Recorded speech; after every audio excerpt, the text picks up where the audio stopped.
Bonjour, monsieur l'ambassadeur. La République de Djibouti n'est pas épargnée d'autres pays du monde. Les effets négatifs du Covid-19 sont très importants sur l'ensemble des communautés et des sociétés vivant dans les 5 continents de notre planète. La Chine a aidé tout le monde.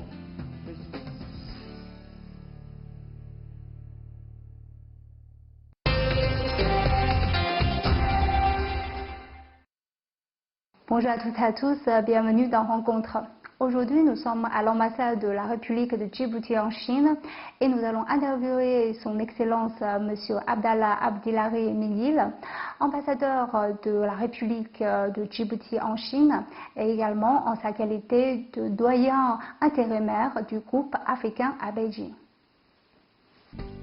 Né le 7 avril 1962 à Djibouti, marié et père de 9 enfants, Abdallah Abdillahi Miguel a obtenu plusieurs diplômes en France, aux États-Unis et en Suisse avant de s'engager en politique.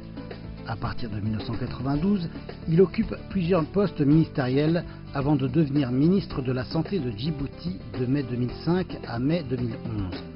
Il possède également une grande expérience en tant que représentant dans les organismes internationaux. Il a été premier vice-président de l'Assemblée générale de l'Organisation mondiale de la santé et membre du comité exécutif de l'OMS à Genève. De décembre 2005 à décembre 2008, il a aussi été membre du conseil d'administration du Fonds mondial de lutte contre le sida, la tuberculose et le paludisme et représentant de la région du Moyen-Orient et de l'Afrique du Nord. En juin 2011, il est nommé ambassadeur extraordinaire et plénipotentiaire de Djibouti en Chine.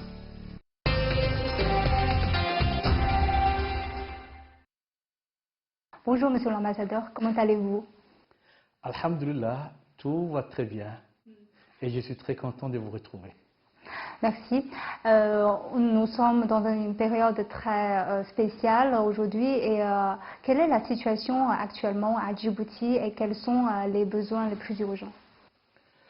Comme vous le savez, depuis l'éclatement de ce virus qui est devenu une épidémie, appelée plus communément Covid-19, la République de Djibouti n'est pas épargnée, à l'instar des autres pays du monde. Nous connaissons une situation quand même qui est assez délicate à Djibouti et le gouvernement, sous la houlette de son Excellence Monsieur le Président de la République, a pris des dispositions très rapidement pour pouvoir contenir la propagation du virus, mais également aussi apporter toute la prise en charge médicale pour les malades. Effectivement, il y a tous les volets sociaux et sanitaires aussi qui s'accompagnent avec les mesures que le gouvernement a prises et nous pensons pouvoir, avec toutes ces mesures, préserver notre population afin que cette pandémie ne fasse pas beaucoup de dégâts. On voit que lorsque la Chine traversait des moments difficiles pendant la lutte contre le coronavirus, Djibouti a affiché de manière très tangible son soutien. Et aujourd'hui, c'est au tour de la Chine d'offrir son aide à Djibouti. Et quelles sont vos attentes par rapport à la coopération entre les deux pays pour lutter ensemble contre le coronavirus? La coopération entre nos deux pays est exemplaire. C'est une coopération stratégique, c'est une coopération qui s'est développée au fur et à mesure que les années ont passé. C'est normal que Djibouti ne manifeste pas son soutien, mais sa solidarité avec le peuple chinois lors de l'éclatement du Covid-19 ici en Chine et plus principalement à Wuhan. Aujourd'hui, à l'instar de tous les autres pays, les besoins que nous avons sont très importants, que ce soit pour tout ce qui concerne les machines qui facilitent la respiration, que ce soit les masques, que ce soit les gants, que ce soit également aussi les médicaments, mais surtout un renforcement de notre laboratoire pour faciliter les tests qui sont opérés. Et surtout également aussi, nous avons un grand besoin également aussi des tests qui pourront nous permettre de pouvoir tester un nombre très important de notre population. Et nous pensons que la Chine est un partenaire et un ami fiable qui indubitablement apportera son soutien et que nous espérons que ce soutien ne va pas se limiter à ce qui a été déjà fourni, mais apportera un soutien conséquent pour tous ces besoins que j'avais mentionnés. En fait, vous avez été le ministre de la Santé publique à Djibouti. D'un point de vue plus professionnel, donc, quels sont les besoins ou quelles sont les attentes plus concrètes par rapport à cette coopération sanitaire entre la Chine et Djibouti? La coopération médicale entre la Chine et Djibouti date de plusieurs décennies. Devant cette situation de pandémie du Covid-19, et en ma qualité d'ancien ministre de la Santé, la République de Djibouti n'est pas un grand pays. La population avoisine aux alentours d'1 million d'habitants. Nous ne pouvons pas nous permettre de continuer encore à fermer nos frontières terrestres et aériennes, mais et au confinement également aussi de la population. Je pense que pour un tout petit pays et une population qui n'est pas nombreuse, il est de notre devoir de pouvoir faire des tests rapides, surtout pour le corps médical, les personnes qui s'occupent de la sécurité et qui sont en contact permanent, mais également aussi les services et les départements qui sont le poumon économique de notre pays. Et par la suite, tester l'ensemble de la partie de la population vulnérable et susceptible de pouvoir attraper ces virus. Donc c'est pour cela qu'avoir un nombre, une quantité de tests rapides suffisants est très important. Deuxièmement, nous attendons un renforcement du plateau technique de notre laboratoire pour pouvoir tester non pas uniquement la ville de Djibouti, mais les 5 régions de la ville de la République de Djibouti. Ce qui nous permettra de pouvoir faire des tests rapides sur un nombre très important de la population.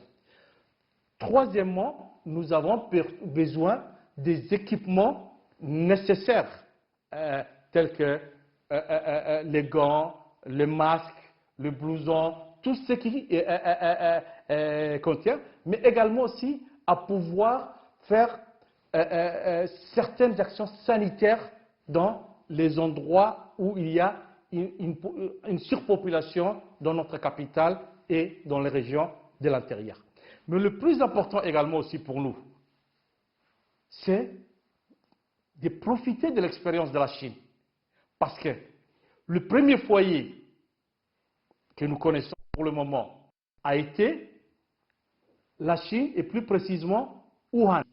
Avec un grand pays comme la Chine, une population de 1,4 milliard, la Chine a pu contenir, traiter toutes les malades, mais également aussi préserver les autres régions.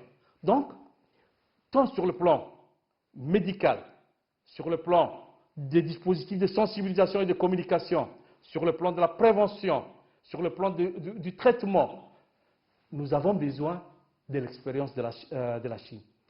Et cette expérience doit être une expérience très enrichissante pour nous, qui doit nous permettre de ne pas refaire les mêmes erreurs que la Chine avait fait au début de l'éclatement de ces virus ici en Chine. Bonjour, monsieur l'ambassadeur. La République de Djibouti n'est pas épargnée, à l'instar des autres pays du monde. Les effets négatifs du Covid-19 sont très importants sur l'ensemble des communautés et des sociétés vivant dans les 5 continents de notre planète. La Chine a aidé tout le monde.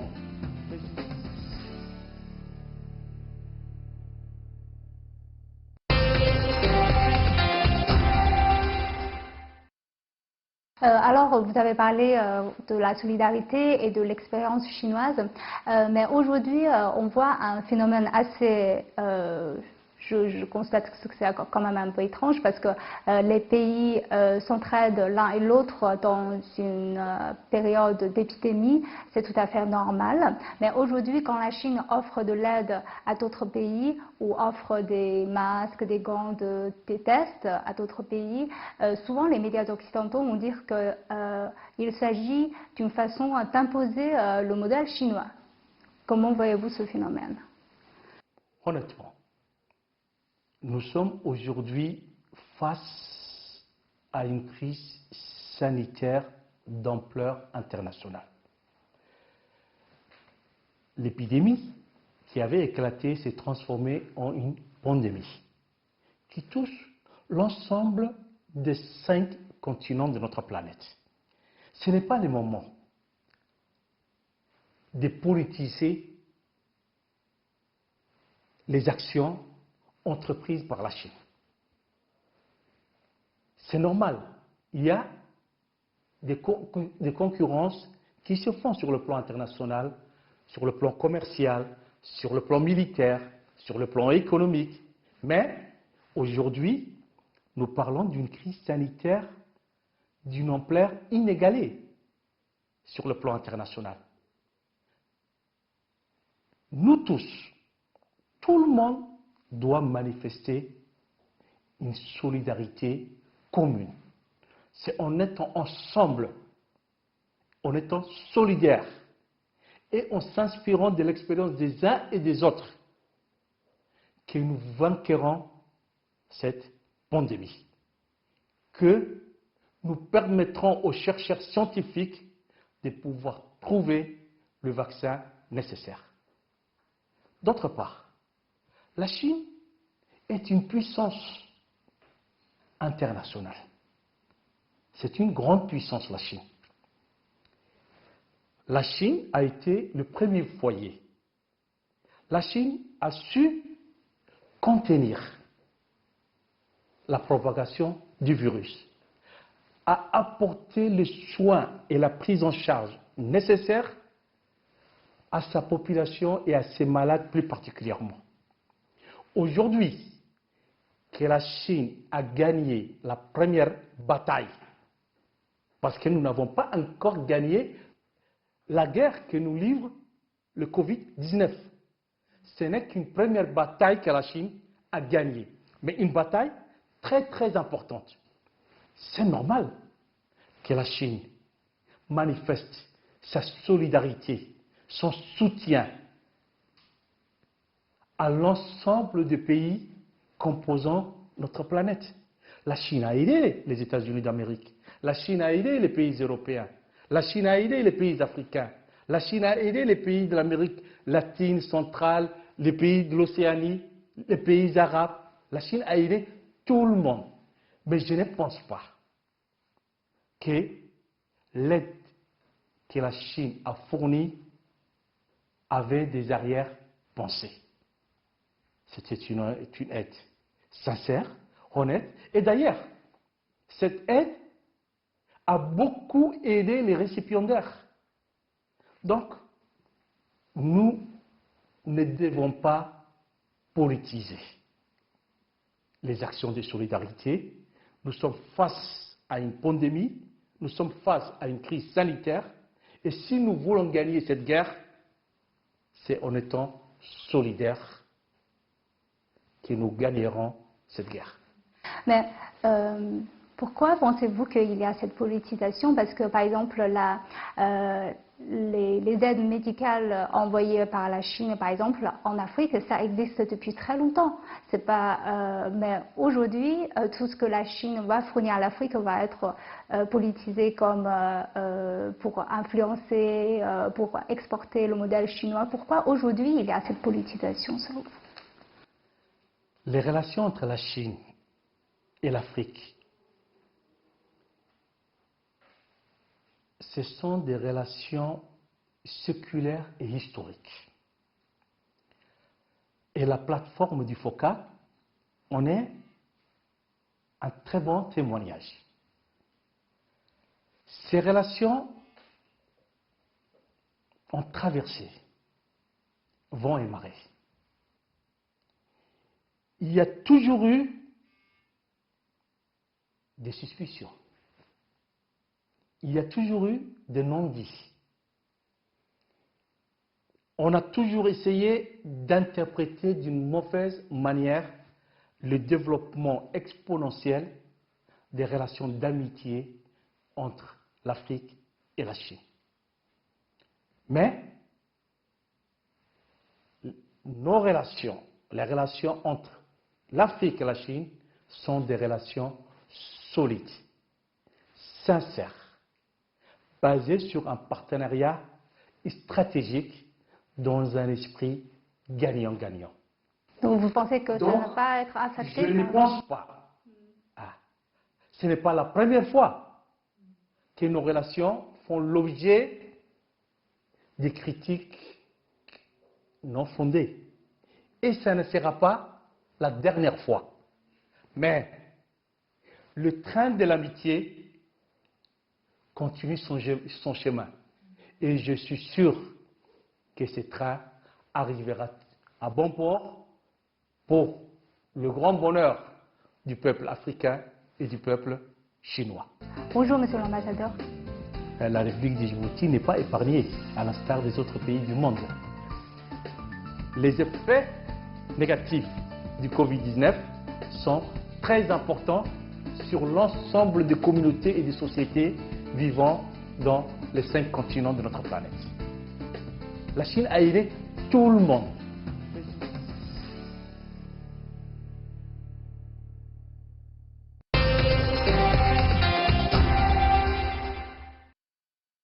On voit que maintenant la Chine fait face à des cas importés et donc le gouvernement local de Guangzhou, une ville chinoise, a pris des mesures pour lutter contre ce défi. Et on voit qu'il y a des Africains qui sont impliqués dans les affaires. Et aujourd'hui, il y a beaucoup d'informations qui circulent, surtout sur les réseaux sociaux. Et vous avez dit que bon, il y a toujours eu des désinformations sur la relation sino-africaine et c'est encore le cas aujourd'hui sur le cas de Guangzhou. Donc, quel est votre regard sur ce phénomène, surtout en tant que doyen intérimaire du groupe africain à Beijing? À l'heure où je vous parle, il n'y a absolument aucun problème à Guangzhou et même dans les autres villes et provinces chinoises. Je pense que nous ne devons pas prêter oreille ou une attention particulière à toutes ces fausses rumeurs et surtout ces fausses informations qui circulent dans beaucoup de plateformes des réseaux sociaux. Je pense que ces fausses informations et ces fausses rumeurs ont pour objectif de porter préjudice aux excellentes relations entre les pays africains et la Chine. Au nom des ambassadeurs africains, je voudrais dire solennellement combien la Chine apporte une attention particulière au partenariat stratégique sur le plan relationnel entre l'Afrique et la Chine et entre les Africains et les Chinois. La Chine a toujours préservé, a toujours aidé, a toujours soutenu la population africaine vivant ici en Chine. Mais dans un couple, parce que nous sommes un couple, la Chine et l'Afrique est un couple. Dans un couple, il y a toujours des petits problèmes qui vont surgir.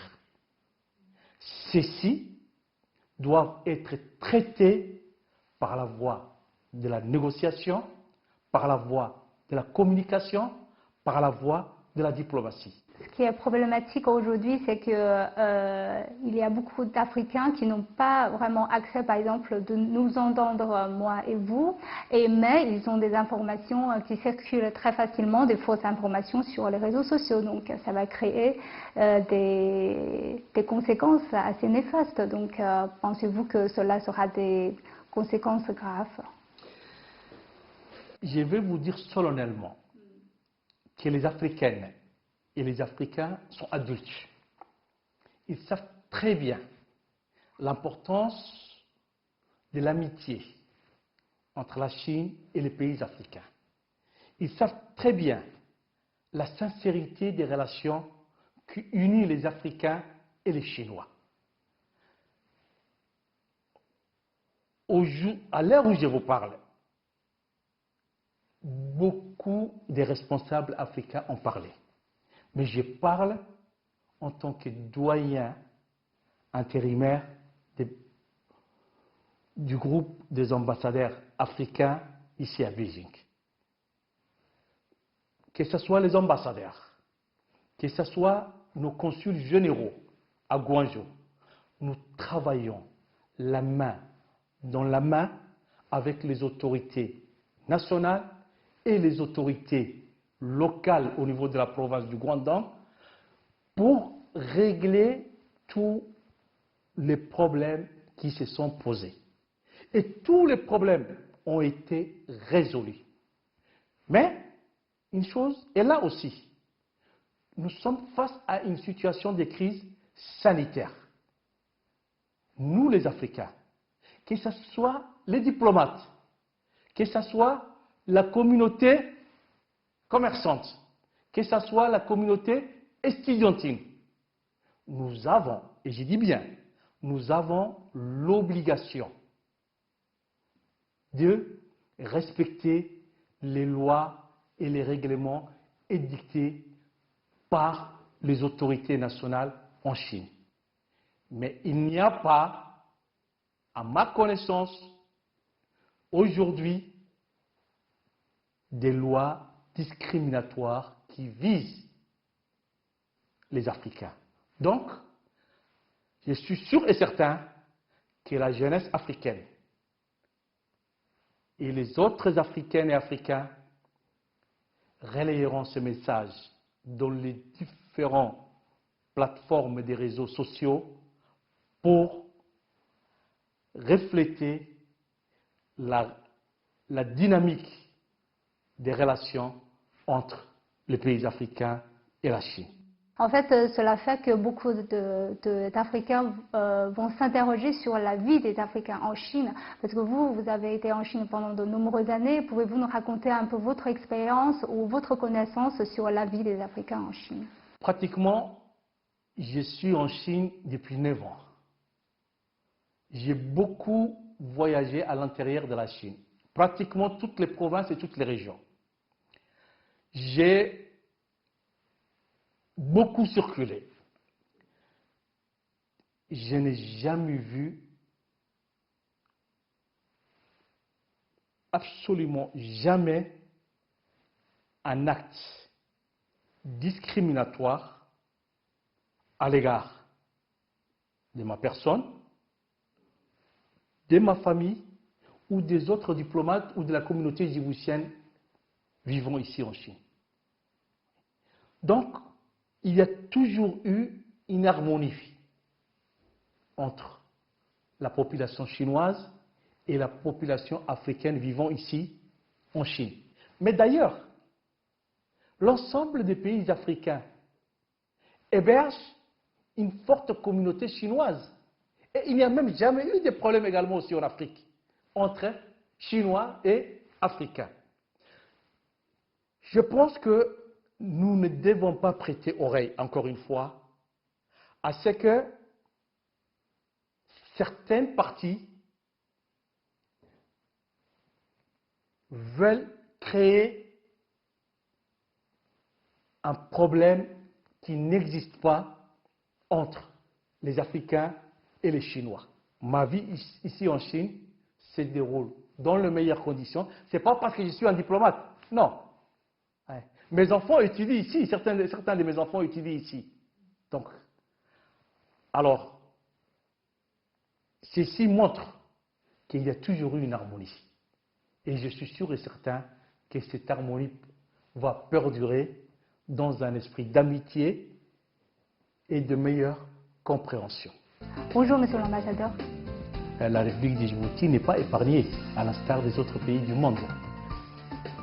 Les effets négatifs du Covid-19 sont très importants sur l'ensemble des communautés et des sociétés vivant dans les 5 continents de notre planète. La Chine a aidé tout le monde.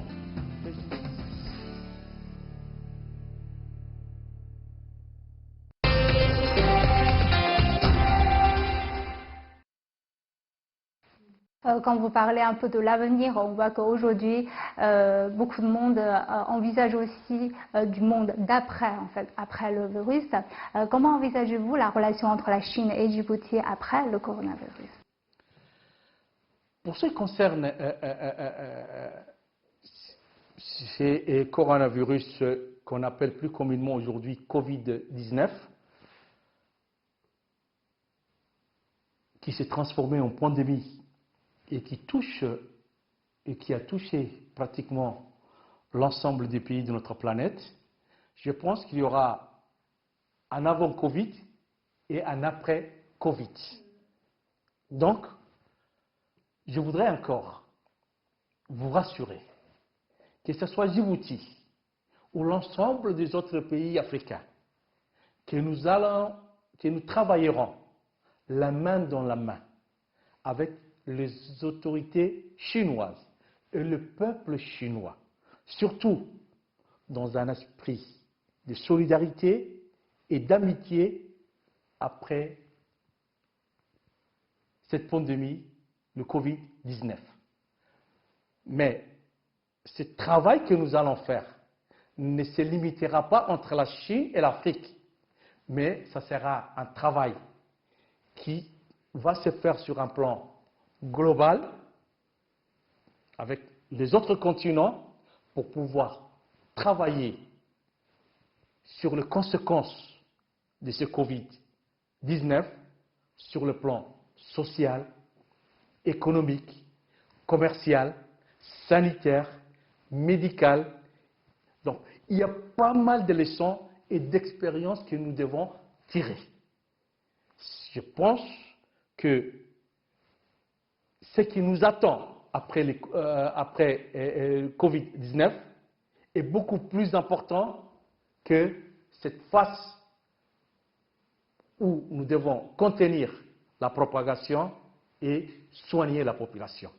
Parce que les effets négatifs du Covid-19 sont très importants sur l'ensemble des communautés et des sociétés vivant dans les 5 continents de notre planète.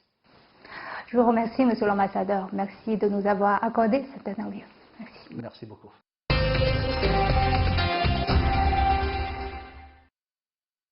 Bonjour, Monsieur l'ambassadeur.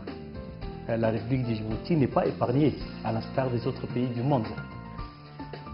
Les effets négatifs du Covid-19 sont très importants sur l'ensemble des communautés et des sociétés vivant dans les 5 continents de notre planète. La Chine a aidé tout le monde.